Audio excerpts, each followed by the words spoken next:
A graça e a paz do Senhor Jesus a todos.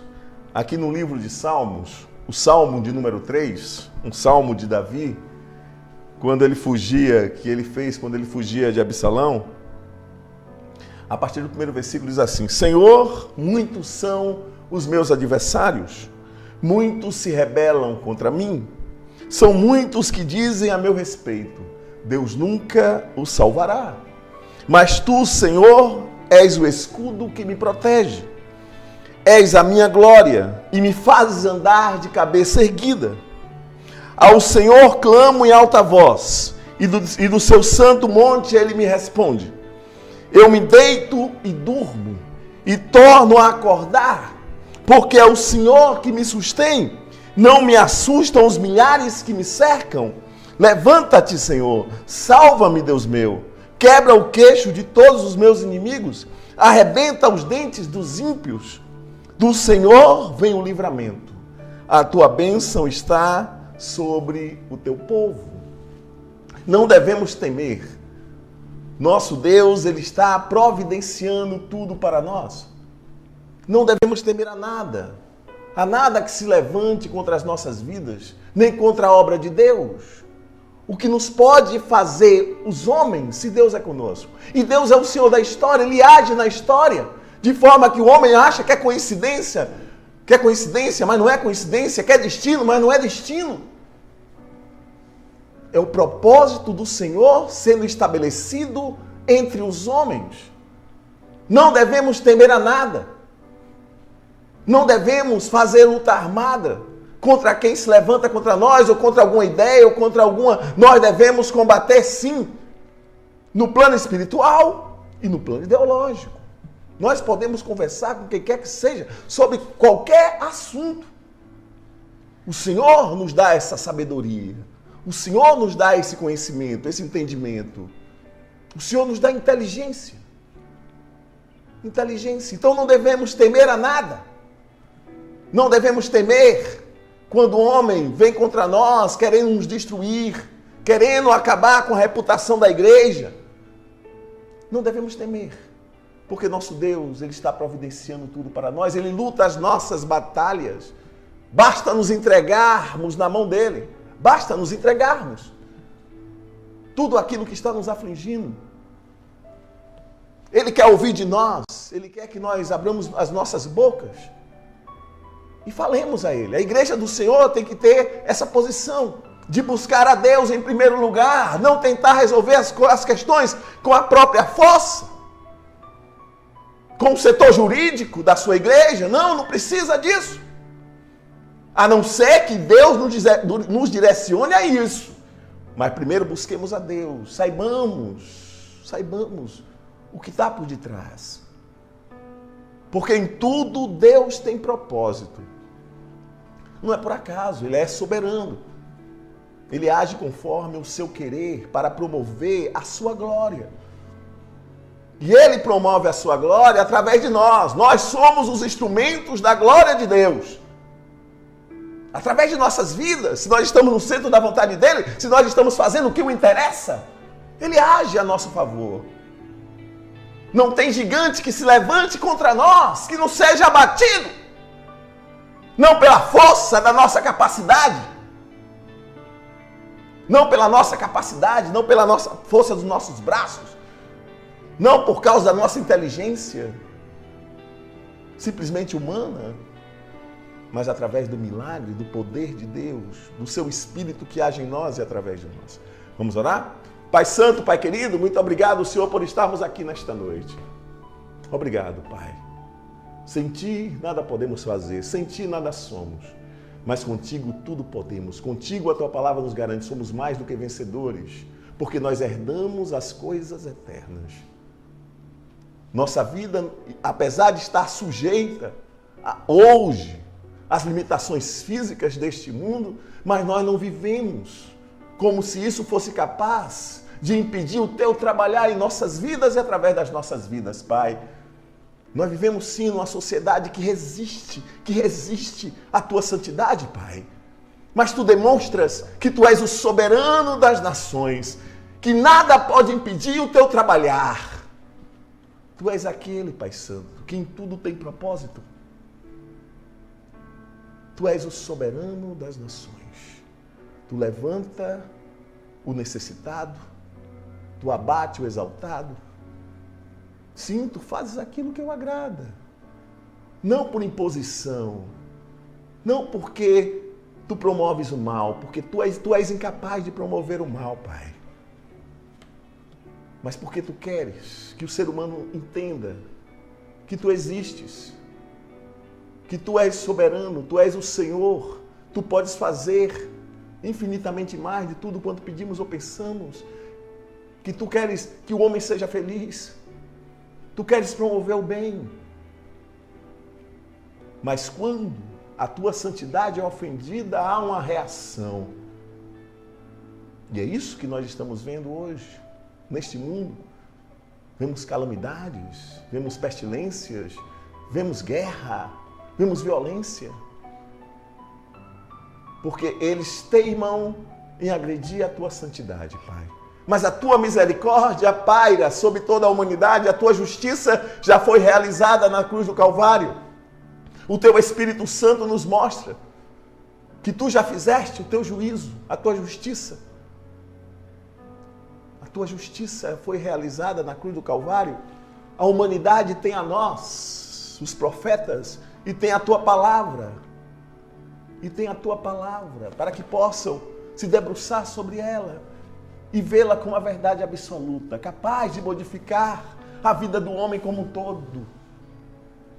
Capaz de ralar, xilica lá, manai. Oh, glória a Deus. Capaz de dar ao homem saúde mental, física e espiritual, Pai. Que nesta noite tu faças aquilo que eu apraz, nos envolva com o teu poder, com a tua glória, que não fale o homem, mas o Senhor através do homem, não o que nós queremos ouvir, mas o que nós precisamos ouvir, Pai Santo. Encha as nossas vidas continuamente do teu poder, que essa chama que arde em nós esteja continuamente acesa. Que nossas vidas estejam sobre o teu altar como sacrifício santo, vivo e agradável ao teu nome, Pai Santo. Oh Deus, nós queremos ouvir a tua voz. Continua abençoando a Web TV Monte Sião, o irmão Sivaldo Mamara e todos que fazem a programação, o pastor Emerson que acabou de fazer o programa, a todos, indistintamente, Pai Santo. Vá abençoando cada família aqui representada, Pai. E que nós sejamos, Deus, flechas na mão do arqueiro. E que nós não erremos o alvo. Porque nós entregamos a direção das flechas. Lá, maná, xilica lá, manai. A ti, Deus, em nome de Jesus. Muito obrigado, Pai, por esta oportunidade em nome de Jesus. Meus irmãos, hoje nós vamos falar um pouco do livro de Esther. Prova cabal da providência divina, né? Alguns questionam o valor espiritual, alguns questionam o fato desse livro estar no canon, né?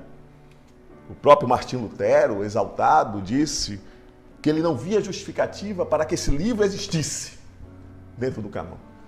Mas se nós formos ler este livro, nós percebemos os ensinamentos que ele nos traz. Todos os ensinamentos, né? Nós vemos a mão do Senhor de forma natural agindo entre os homens, agindo na história. Agindo na história.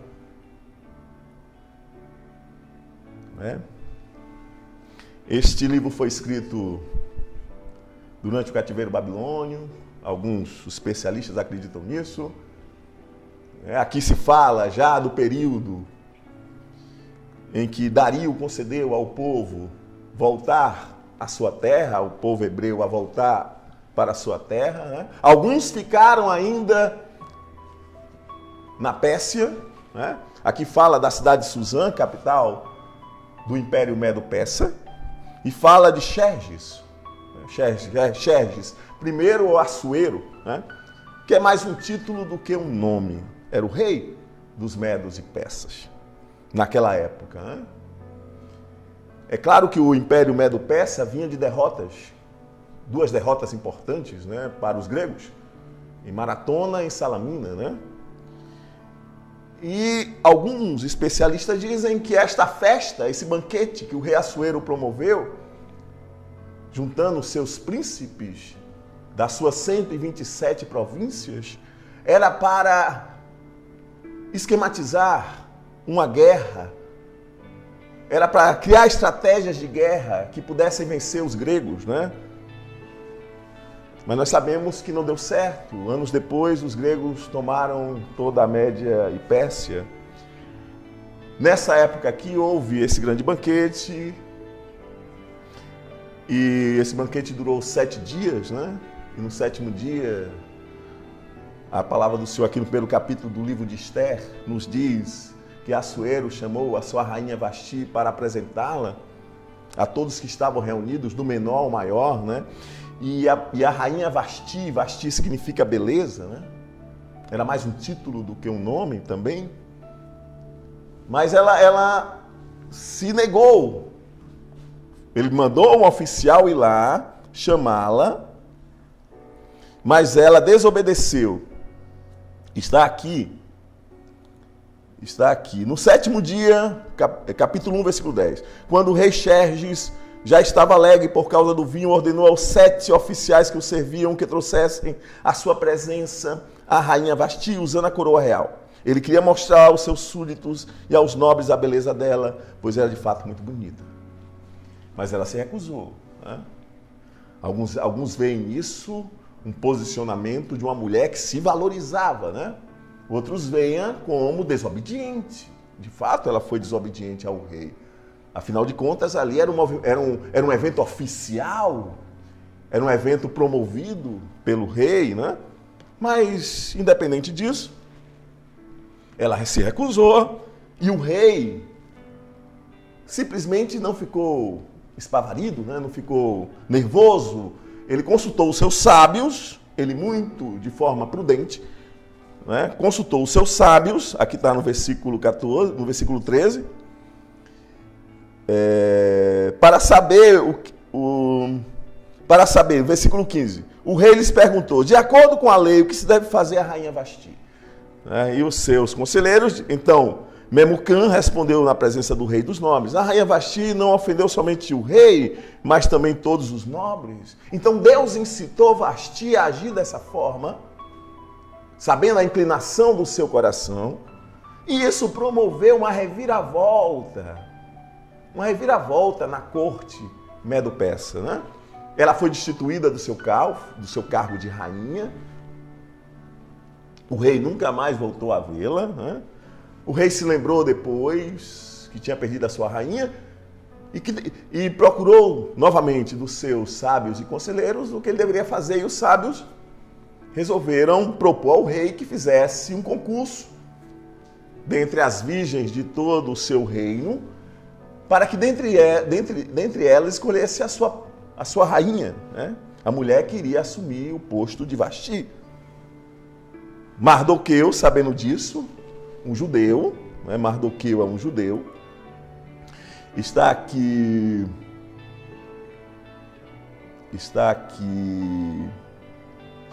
no capítulo 2, a partir do versículo 19, né? Começa no capítulo 2, logo aqui no início, né? A moça que então está aí está aqui no versículo 7. Né?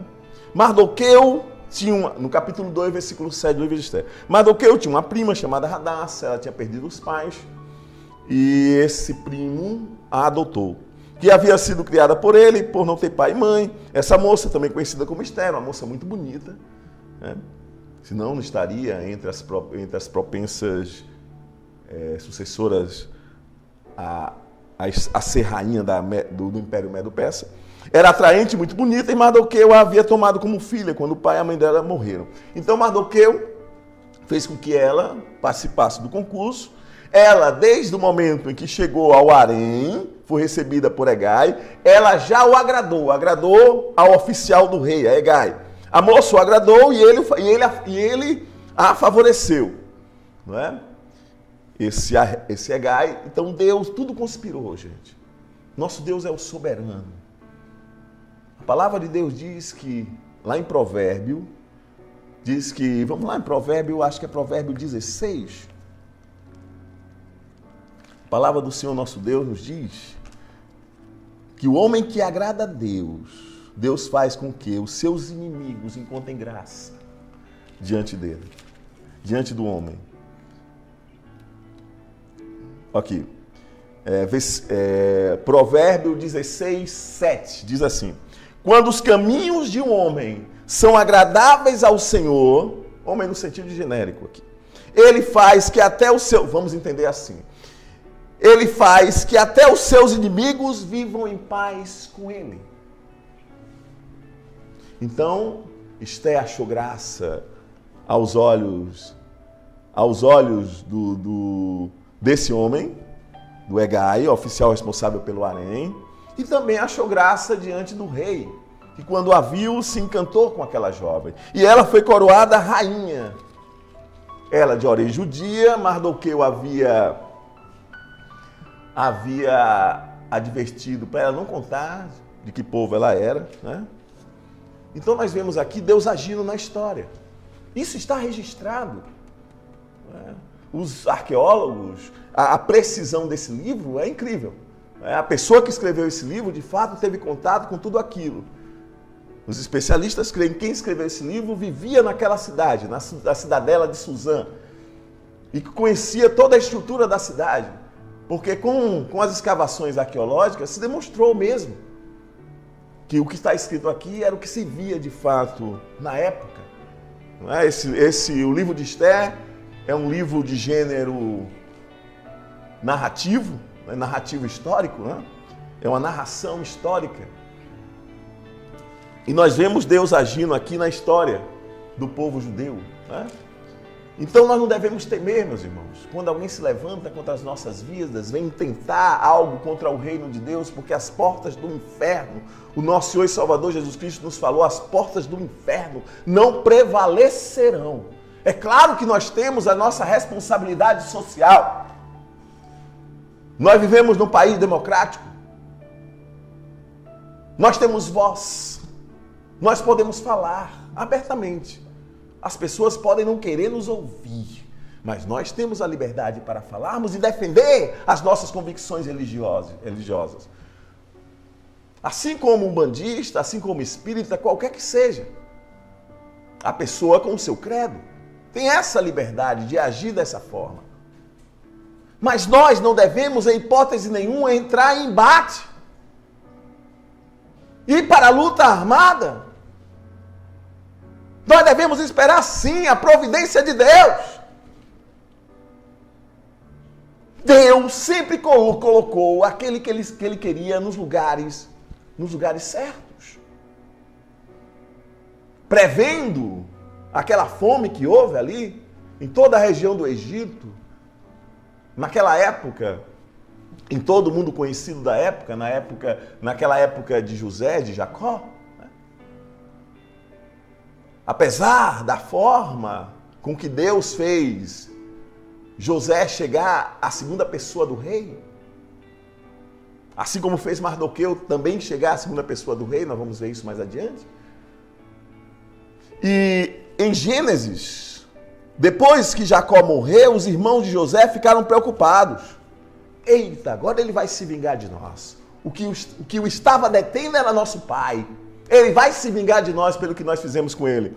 Aqui, capítulo 50 de Gênesis, a partir do versículo 15 diz: vendo os irmãos de José que seu pai havia morrido, disseram: e se José tentar rancor contra nós e resolver retribuir todo o mal que lhe causamos? Então mandaram um recado a José, dizendo: antes de morrer, teu pai nos ordenou. Olha qual foi a resposta de José.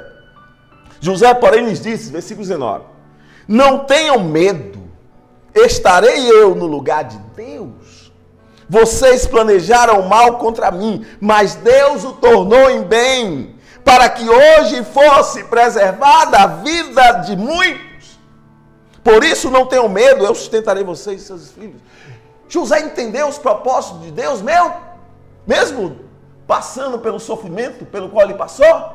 Ele entendeu que ele não estava ali por acaso. Deus não fez chegar ali por acaso. Em todo momento Deus demonstrou: eu sou contigo, eu sou contigo. Tudo que José fazia prosperava. E Deus é assim. A quem iremos temer se o Senhor é conosco? Ah, não, mas tem um fulano aí que abre a boca de forma nécia contra a igreja do Senhor e diz, ela não vai subsistir muito tempo, mas vai. Sabe por quê? Porque a igreja não é instituição de homem, não. A igreja é instituição divina. E o próprio Deus nos diz, o Senhor Jesus falando, as portas do inferno não prevalecerão. Por mais pervertida que se torne essa sociedade que aí está, que defende o aborto, que defende o homossexualismo, a liberdade, que diz, a pessoa pode escolher o sexo, a sua atitude sexual. Mesmo por mais pervertida, a igreja é preservada. E através da igreja, é por isso que nós devemos tomar cuidado. Nós devemos estar no centro da vontade de Deus, nós devemos obedecer a Deus, para que o nome do Senhor não seja envergonhado. Envergonhado. Através dos nossos atos insanos. Sim, a igreja é perseguida, a igreja sofre acusações, mas não porque ela faz qualquer coisa de errado, mas porque a igreja está como testemunho do Deus vivo, da sua santidade, e as trevas se incomodam com a luz. As trevas se incomodam com a luz. E nós vemos uma figura, uma personagem histórica, Amã, aparecendo aqui a partir do capítulo 3. Esse Amã, daqui no versículo 1 do capítulo 3, filho de Amendata, descendente de Agag. Agag é aquele mesmo rei amalequita que Saul poupou a vida, desobedecendo a Deus. Porque quando o povo de Israel saiu do Egito, está lá no capítulo 17, por exemplo, de Êxodo, os amalequitas se levantaram para combater o povo de Israel. E Deus fez um pronunciamento através de Moisés, vai riscar o nome dos amalequitas debaixo da terra. Então esse Amã descende deste rei amalequita. Os especialistas acham que isso é o motivo pelo qual Mardoqueu não o tinha como autoridade respeitável. Eu não acredito que Mardoqueu difamasse o nome de Amã, mas Amã, diante do seu orgulho, da sua posição, e diante do fato de que todos debruçavam sobre ele, se prostravam quando ele passava, né? E ele viu que Mardoqueu não tinha essa atitude. Que Mardoqueu não tinha essa atitude. Ele, envaidecido, ficou chateado. Algumas pessoas foram contar a ele, né? Todos os oficiais do Palácio Real curvavam-se e prostravam-se diante de Amã, conforme as ordens do rei. Mardoqueu, porém, não se curvava, nem se prostrava diante dele. Os especialistas acreditam que essa antipatia de Mardoqueu por Amã era devido ao fato dele ser amalequita. E para cumprir a palavra de Deus, porque Deus havia lançado maldição, né, através da boca de Moisés contra os amalequitas. Né? Os especialistas acham isso. Porque nós, as autoridades, nós devemos respeitar as autoridades constituídas, né? Que não existe autoridade que não seja constituída por Deus. O apóstolo Paulo, na carta aos Romanos, mencionam isso. Então, Mardoqueu não ia desrespeitá-lo simplesmente por ele ser uma autoridade estrangeira sobre a vida dele. A gente observa que o povo judeu, ele sempre teve essa preocupação de lugar, isso também é mandamento do Senhor, no lugar onde eles estivessem, eles promovessem o bem-estar daquele povo. Naquele povo onde eles estavam vivendo como estrangeiros. Né? E o motivo pelo qual Deus fazia com que criava esse sentimento, esse amor do povo judeu pelo povo onde os judeus estavam morando, habitando, não é? O motivo era Porque eles habitaram entre os estrangeiros por muitos anos, desde quando Abraão começou a peregrinar na terra que Deus havia prometido dar aos seus descendentes, né? Abraão, ele sempre foi bem acolhido, Isaac, o Jacó, tiveram desavenças, sim. Por exemplo, uma desavença foi com Abimeleque, né? Existiam algumas desavenças, certo? Mas eles, em geral, eram bem acolhidos, eram bem recebidos, eram tidos como pessoas de boa índole, pessoas responsáveis, pessoas honestas. Né? Apesar de que sabemos que Abraão, em certos momentos, mentiu quanto ao fato de Sara ser a sua esposa, né? Mas nós vemos Deus ter esse cuidado, né? Então Mardoqueu, a antipatia de Mardoqueu tinha um motivo, e Deus exaltou Mardoqueu. Isso comprova que Mardoqueu estava certo em admitir aquela postura. Então Amã, envaidecido, aqui no versículo 5 diz: quando Amã viu que Mardoqueu não se curvava nem se prostrava, ficou muito irado. Contudo, sabendo que era o povo de Mardoqueu, quem era o povo de Mardoqueu, achou que não bastava matá-lo. Em vez disso, Amã procurou uma forma de exterminar todos os judeus, o povo de Mardoqueu, em todo o império de Xerxes. Então, Amã não queria só se vingar de um homem, mas de toda uma nação, de todo um povo, né? Especialistas também mostram que isso foi a investida de Satanás contra a vinda do Messias, né? Contra a vinda do Messias. Lembremos que o Messias descende de Judá, né? O Senhor Jesus Cristo é filho de Davi, no sentido de descender de Judá, né? O Mardoqueu era benjamita, da mesma família de Saul, por exemplo, né? Então, havia aqui uma conspiração, a gente observa, né? Alguns acham uma conspiração do inferno, uma conspiração maligna, para que todo o povo judeu fosse exterminado. Agora, muitos já haviam voltado. Então, de certa forma, essa hipótese não procede. Porque Deus daria um jeito de sobrar um descendente, né? Mas mesmo assim houve essa inflamação de Amã contra Mardoqueu.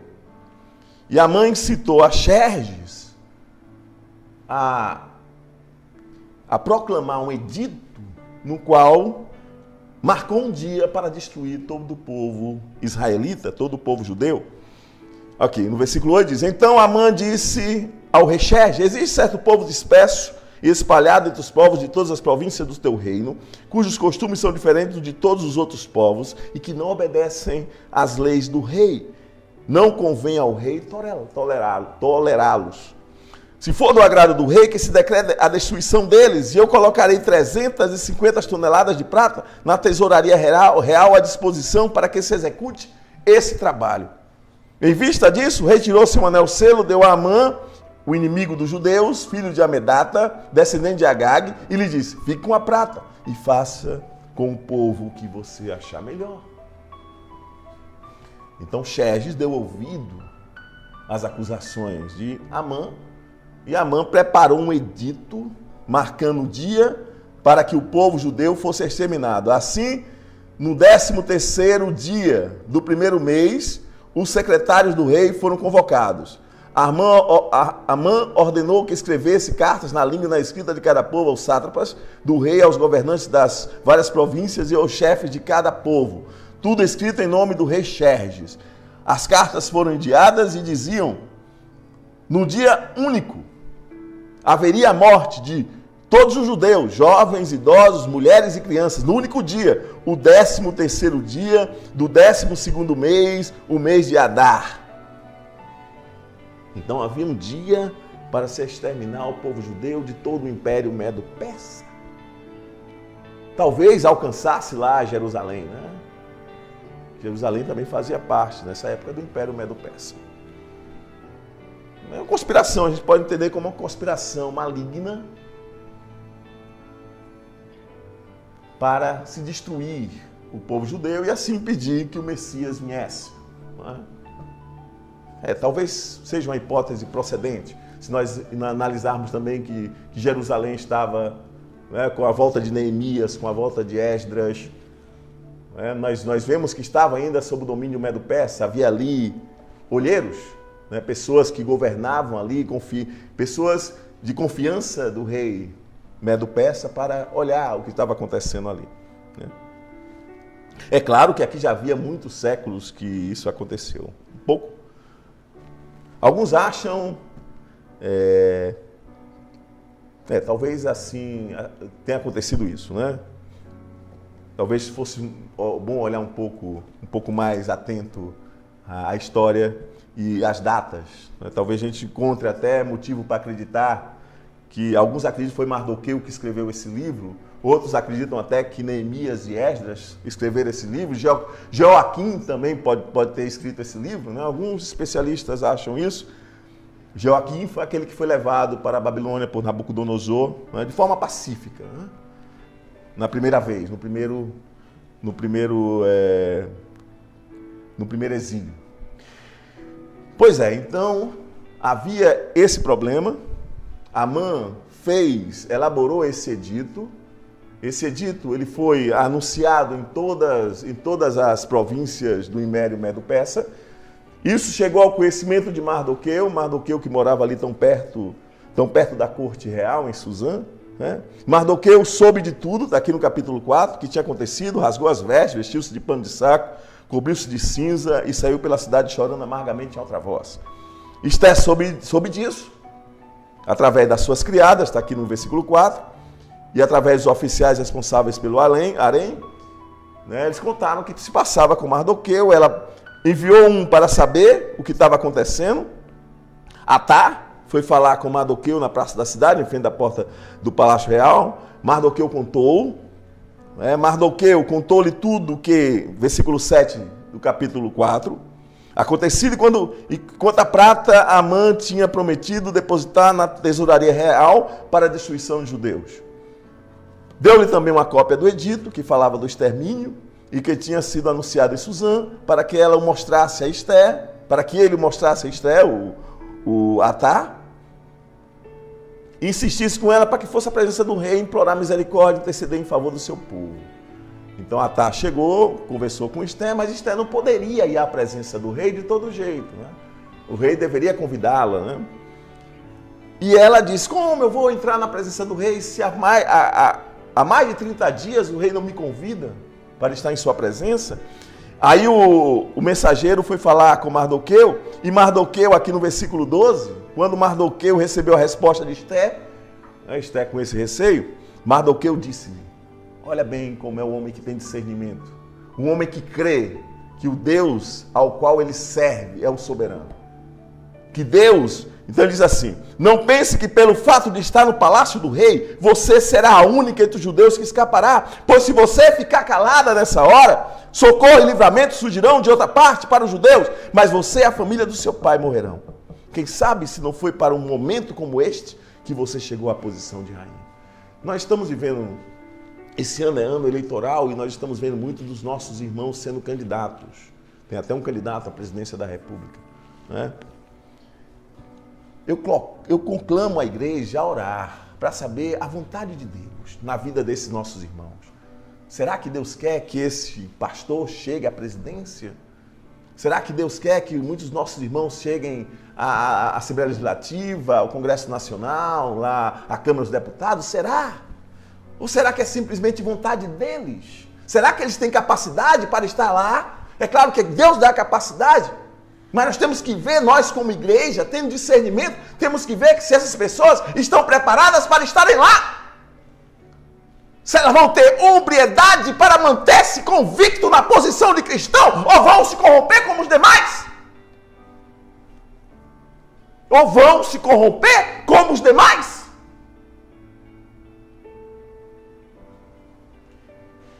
É importante que nós entendamos que o que hoje se chama de igreja neopentecostal, ela foi essa denominação desse tipo de igreja. Aqui no Brasil, a primeira igreja desse porte foi a Igreja Brasil para Cristo. É uma igreja que tinha uma estratégia interessante. Ela infiltrava no meio político, nas instâncias políticas, de uma forma fisiologista, pessoas para poderem ter acesso. Delas advém a Igreja Internacional da Graça de Deus, advém a Universal do Reino de Deus, são igrejas que agem dessa forma, que lançam os seus candidatos próprios. Mas nós vemos isso numa manobra fisiologista, para garantir concessões, em especial no meio das telecomunicações. Nós devemos orar como igreja para saber qual é a vontade de Deus, para buscar de Deus em quem a igreja tem que votar, porque Deus está preocupado sim com o bem-estar da humanidade. Deus quer colocar autoridades comprometidas com o bem-estar de toda a humanidade, em especial da sua igreja. E o apóstolo Paulo diz, vamos orar pelas autoridades, pelos governantes, por aqueles que governam, por aqueles que legislam, por aqueles também, podemos estender dessa forma, por aqueles que executam as leis através da justiça. Os vários poderes, né? Aqueles que administram, aqueles que legislam e aqueles que defendem através da justiça e defendem e também atacam, né? A quem está errado. Devemos orar por essas pessoas, para que elas se mantenham na posição que Deus quer. Cada uma vai arcar com as consequências das obras que praticaram. Mas o que Deus deseja é que todas elas façam o que é correto diante dele e diante dos homens. Deus nunca pensou na corrupção. Mas o homem, por si só, se corrompeu. Por si só. Olha aí, Adão. Toda a humanidade paga o preço do pecado de Adão. Daquele que tinha uma liderança a ser exercida, Adão foi o homem a quem Deus confiou tudo o que ele criou. Nas mãos de Adão estava o domínio sobre toda a obra criada por Deus. Mas ele prevaricou, ele desobedeceu. Ele fez o que não devia. Mas nós cremos no poder da oração. Nós cremos no poder quando a igreja dobra os seus joelhos diante de Deus e pede uma coisa tão digna quanto o bem-estar de toda a humanidade, o bem-estar do povo brasileiro em especial. Não é? Esther, depois que recebeu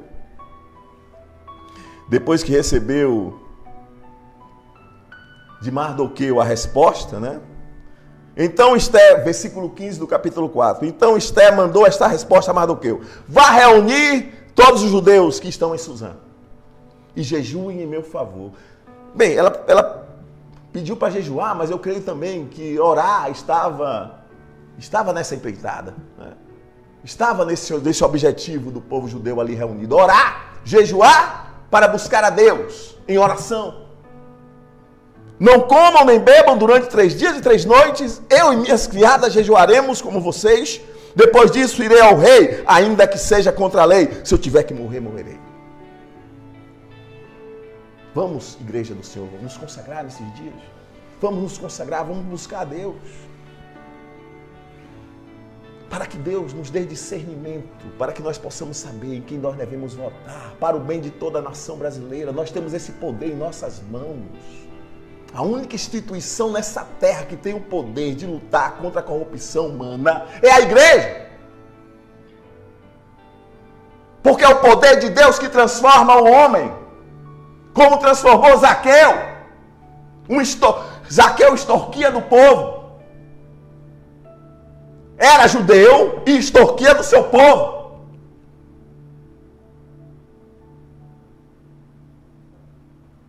Se corrompeu.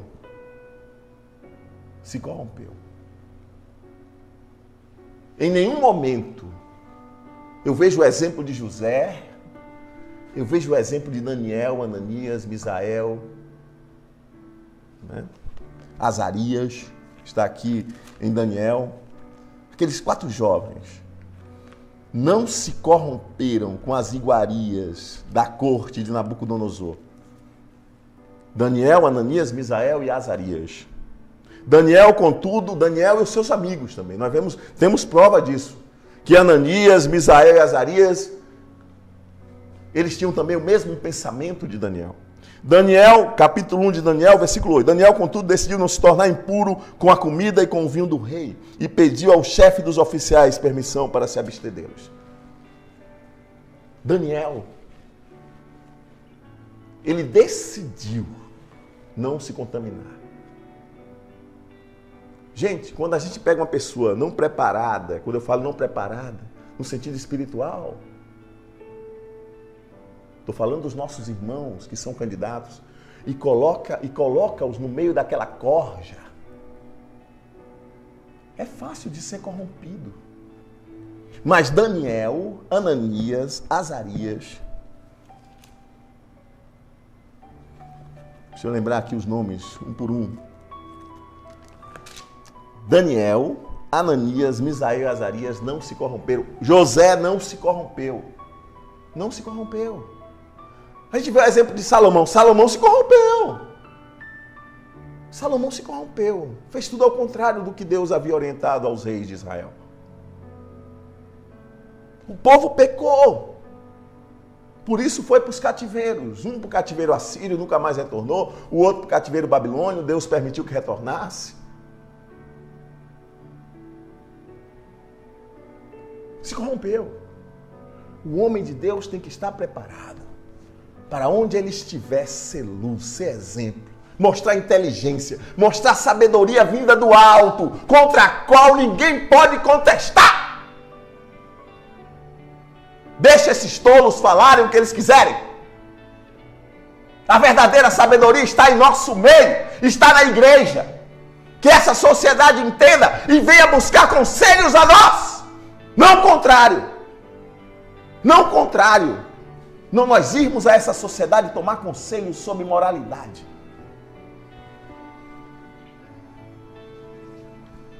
Tráfico de drogas está aí, porque muitos daqueles que estão lá dentro, que estão no governo, alimentam o tráfico de drogas. A prostituição está aí, muitos lá alimentam a prostituição, em especial a prostituição infantil. Vimos exemplo disso há uns tempos atrás, lá no norte do Brasil. Pois é. Que moral essa sociedade tem? A igreja, ela tem que servir como parâmetro.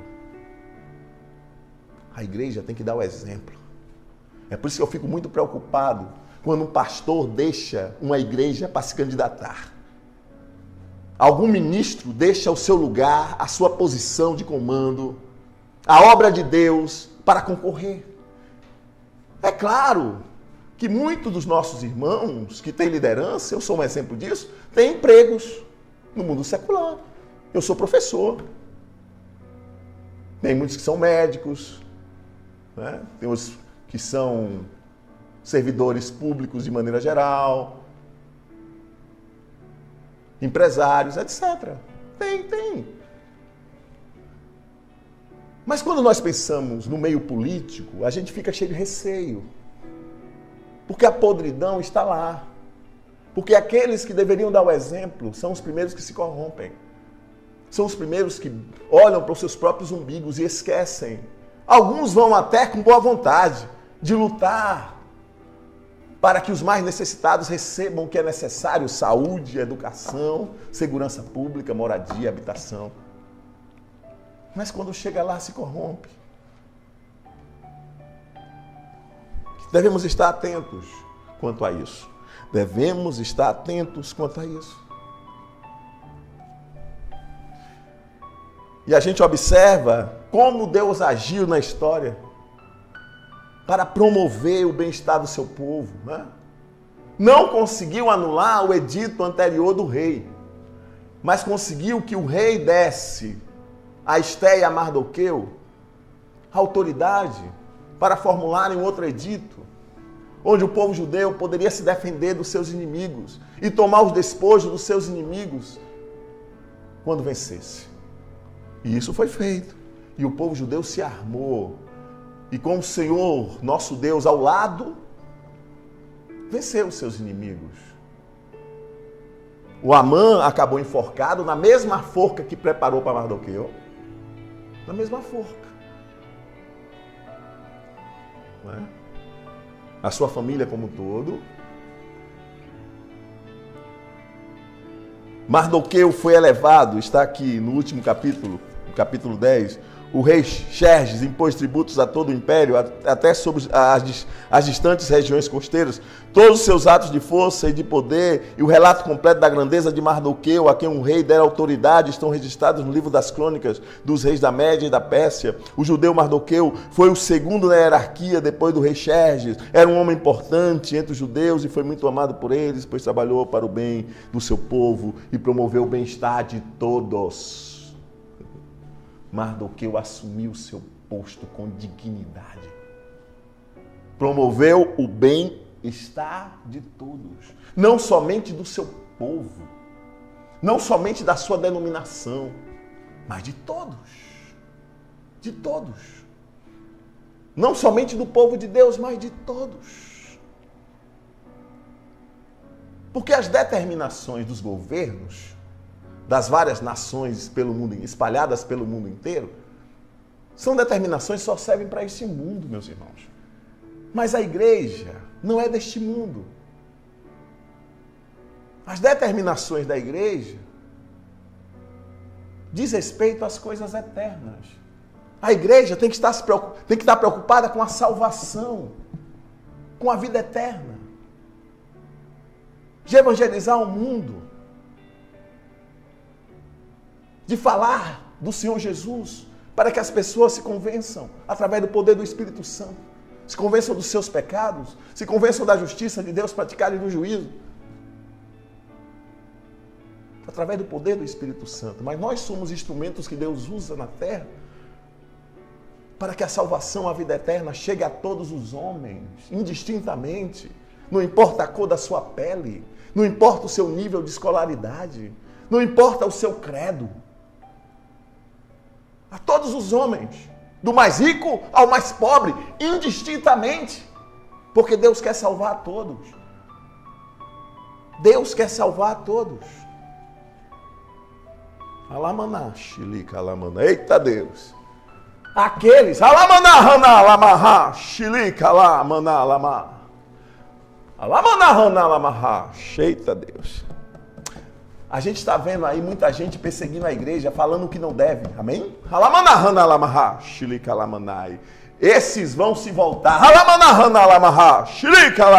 Eita Deus. Esses vão se converter. Eita Deus. Esses que estão falando besteira contra a igreja do Senhor vão se converter. E vão entender. O benefício que a igreja, ou a finalidade da igreja na terra. De perseguidores, de blasfemos, de hereges, vão se tornar santos em Cristo Jesus. Vão passar a ser perseguidos. Mas esse fulano não era assim assado? Era. Mas agora é santo.